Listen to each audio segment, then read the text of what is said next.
ভাবো আগামীকাল কিয়ামতের জন্য তুমি কি পাঠিয়েছ, তাহলে আগামীকাল মানে ভবিষ্যৎ।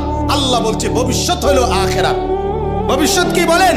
তাহলে আমরা বাচ্চাটার বর্তমান দুনিয়াটাও দেখি, আমরা বাচ্চার ভবিষ্যৎ আখিরাত জান্নাত পর্যন্ত পৌঁছবার সবক আমরা তারে শিখাই। বলেন আলহামদুলিল্লাহ, বলেন আলহামদুলিল্লাহ। অতএব শেষ কথা এটাই, আল্লাহ বলেন ওয়া আম্মাল্লাযীনা কাফারু ওয়া কাযযাবু বিআয়াতিনা, যারা তোমরা কুফরি করছো, যারা আমার আয়াত অস্বীকার করছো, ছেড়ে দিচ্ছ, ওয়া লিকাইল আখিরাহ, আখিরাতের সাক্ষাৎ, পরকালের সাক্ষাৎ ভুলে যাচ্ছ, আল্লাহ বলেন ফাউলাইকা ফিল আযাবি মুহদারুন, তোমরা অবশ্যই জাহান্নামের আযাবের মধ্যেই অংশগ্রহণ করো। শেষ আয়াত আল্লাহ বলে ফাসুবহানাল্লাহি হিনা তুমসুনা ওয়া হিনা তুসবিহুন, অতএব হে আমার বান্দা সকালেও সন্ধ্যায়ও আমার তাসবিহ পড়ো, আমাকেই ভাবো, আমাকেই ডাকো, আমাকেই ডাকো।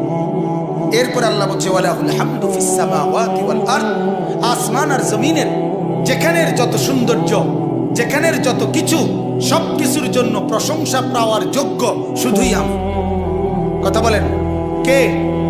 আল্লাহ। আল্লাহ ওয়া আশিয়ান ওয়া হিনা তুযহিরুন, আল্লাহ বলে বিকাল বেলা আমাকেই ডাকো, ওয়া হিনা তুযহিরুন, দুই প্রহরে দুপুর বেলা আমাকেই ডাকো।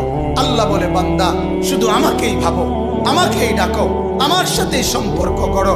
কাজেই মুসলমান, আপনার যে সন্তান ফজরের নামাজের সেজদা কপালে জোটে না, আমি বললাম আমার নাম আনিসুর রহমান, আমি চ্যালেঞ্জ করলাম আপনার যেই ছেলে ফজরের নামাজ পড়ে না, মেয়ে ফজরের নামাজ পড়ে না, এ ভদ্র না, ভদ্র নয়, ভদ্র নয়, অসভ্য, অসভ্য, অসভ্য। তুমি যদি সাহস থাকে তো তুমি প্রতিবাদ করো, তুমি যুক্তি দাও, আমি বসুন্ধর কারণে তুমি বলো। সেজদাবিহীন কোন মুসলমান ইমানদারের ছেলে, মেয়ে, বিবি যার কপালে সেজদা নাই, সে শিক্ষিত হয় নাই, সে সভ্য হয় নাই, সে ভদ্র হয় নাই। আল্লাহ কোরআনে বলছে ইবলিসকে, ইবলিস তুই সেজদা করলি না, অহংকার করেছিস, তুই বের হ আমার থেকে। জন্য যে সেজদা করে না সে অহংকারী, আর অহংকারীকে ভদ্র বলে না। কথা বলেন না কেন? অহংকারীকে কি বলে না? ভদ্র বলে না। নাই তো বলেন আপনি পৃথিবীর কোন ডিকশনারিতে আছে কথা যে অহংকারীকে সভ্য বলে, অহংকারীকে ভদ্র বলে? আল্লাহ তো কোরআনে বলছে সেজদা না করা এটা অহংকার। এটা কি বলেন না? তাইলে অহংকারী কি ভদ্র হয়? অহংকারী কি সভ্য হয়? অতএব ছেলেকে ভদ্র বানান, ছেলেকে সভ্য বানান। পড়েন আপনি, কোনো সমস্যা নাই, বাংলা পড়েন, অঙ্ক পড়েন, ইংরেজি পড়েন, পদার্থ পড়েন, জীববিজ্ঞান পড়েন, হিমালয় পর্বত ফুরাটা ফইরা বাইতে যাই পড়েন, কোনো মানা নাই। আটলান্টিক মহাসাগর পইরা বাইতে নালান, কোনো আপত্তি নাই। কিন্তু কোরআন বাদ দিলেন কেন? সেজদা বাদ দিলেন কেন? গোলামি বাদ দিলেন কেন? বন্দিগি বাদ দিলেন কেন? আল্লাহকে ছেড়ে দিলেন কেন? আল্লাহর সাথে দুশ্মনী কেন? যে ছেলেটা সারাদিন একটা ওয়াক্ত নামাজ পড়ে না, যে বিবি একটা ওয়াক্ত নামাজ পড়ে না, যে মেয়েটা পর্দা করে না, আরে জিজ্ঞাসা করেন না যে মা সবার সাথে সম্পর্ক বজায় রাখো, মালিকের সাথে কেন দুশ্মনী? আল্লাহর লগে কি নারাজি হইলা? আল্লাহর সাথে কি দুশ্মনী? আল্লাহর লগে কেন রাগ করলা? কেন রাগ করলা?